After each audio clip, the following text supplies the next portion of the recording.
una vez rota la barrera del miedo respecto al océano y mediante los inventos que permitieron el navegar, la navegación de altura en el océano, se descubriese este mundo nuevo, el que Colón murió creyendo que había llegado a la costa de China, ¿verdad?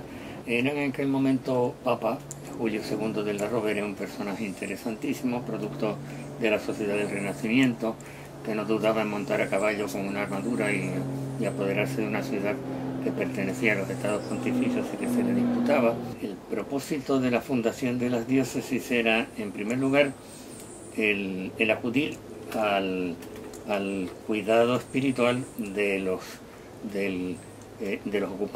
nuevos ocupantes que venían a avasallar a los territorios descubiertos, y entonces también el de la propagación de la fe a la manera en que se pensaba a fines del siglo XV.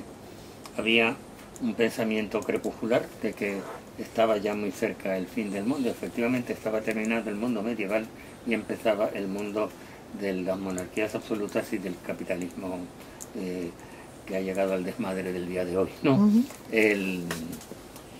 En ese sentido, puesto que había una preocupación de exclusivismo por parte de la monarquía castellano-aragonesa, de Isabel y de Fernando,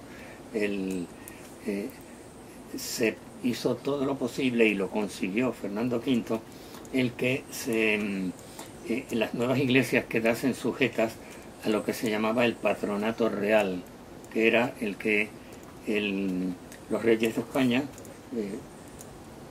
presentaban al Papa los nombres de los candidatos a las diócesis nuevas, y el Papa señalaba uno de los presentados, ¿no? Esta situación duró hasta 1898, porque el patronato real, a pesar del cambio de la monarquía del antiguo régimen a principios del siglo XIX a la monarquía de tipo constitucional, no abandonó los privilegios, y por lo tanto de ahí el que en la sucesión apostólica de los prelados de la Iglesia Católica en Puerto Rico solo hubiese un obispo natural de Puerto Rico en estos 400 años, que fue el doctor don Juan Alejo de Arismendi, ¿no? No ha habido ninguna evangelización perfecta, ¿verdad? Y por lo tanto, en este periodo de la primera evangelización de América estuvo presente unos intereses del mundo protocapitalista. Al fin y al cabo, la llegada de Ponce de León a Puerto Rico no era otra cosa que una empresa minera, ¿no?, en busca de oro. Lo que naturalmente implicó el que había también un escándalo de vida, que para aquellos a los que se les estaba planteando la conversión casi forzosa al cristianismo, el oro parecía ser más bien el dios, ¿no? Se introdujeron también lacras de la sociedad europea, como es la esclavitud africana, y por lo tanto hubo muchos elementos antitestimoniales de lo que es el verdadero cristianismo evangélico.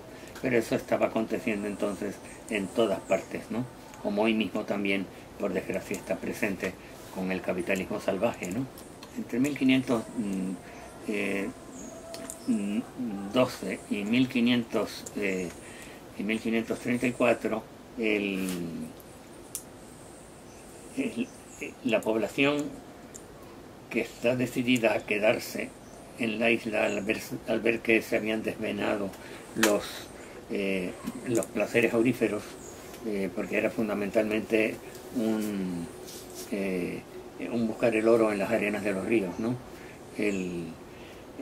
Ocurre el que la población entonces tiene que cambiar de economía, entonces cambia de la economía minera que se había sumado a una economía agropecuaria, lo cual quiere decir que se introdujo el hábitat disperso, es decir, que el hábitat de ciudad se limitó a las poblaciones, ¿no?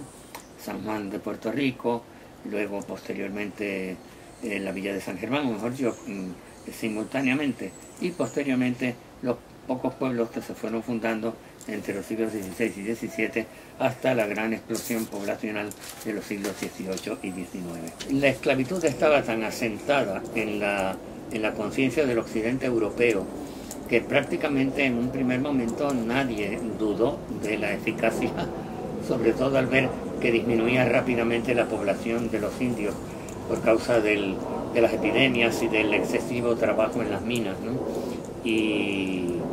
Pero tan pronto los dominicos empezaron en 1514 a predicar en contra de los abusos contra los indígenas, él empezó a cambiar el horizonte.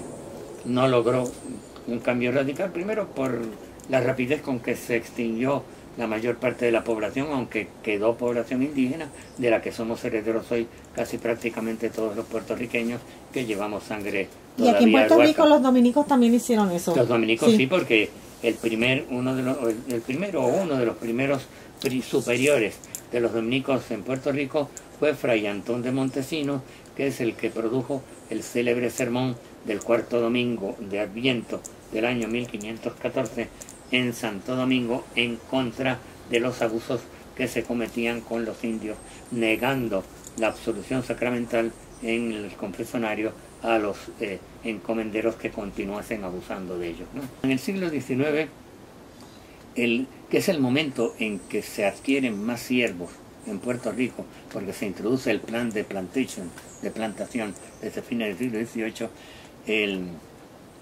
la actitud de la Iglesia, que en primer lugar sufrió una grave sede vacante, es decir, que estuvo sin obispo por diferencias entre el gobierno español y la Santa Sede desde 1833 hasta 1845. ¿Sin obispo? Sin obispo, wow. Gobernada por vicarios de 1833, desde la muerte de Fernando VII hasta 1845-46. Ya entonces se empieza a proveer la diócesis de Puerto Rico. Esto implica también una revisión de vida, en donde tanto los católicos como los protestantes puertorriqueños tenemos que pensar si los 400 años en que el Estado español absorbió la defensa y la propagación de la fe católica en Puerto Rico al servicio de los intereses de la corona, y luego la civil religion norteamericana desde 1898 hasta el presente, si estamos logrando transformar el rostro de Puerto Rico. Si en alguna manera se puede decir que ha habido un margen de fracaso ante el espanto de la vida que se lleva hoy en Puerto Rico, con la cultura de la muerte, la entrega al culto, al moniteísmo en vez del monoteísmo, ¿verdad? El culto al dinero y a la moral permisiva. Hay un compromiso de un cristianismo a la carta, ¿no? En donde escoges lo que te parece y el resto lo dejas, ¿no? Sí, es verdad. La familia destruida, el divorcio contribuyendo a ello, el aborto estableciendo una cultura de la muerte que se sigue luego matando a los adultos, ¿no? Y sobre todo a los jóvenes, y el espanto de la droga. Los cristianos puertorriqueños, tanto los católicos como los de las iglesias que nacieron de la Reforma Protestante, tenemos que exigirnos más para poder dar excelencia a nuestra vida y poder ayudar a transformar este país lacerado por tantas concesiones a las pasiones.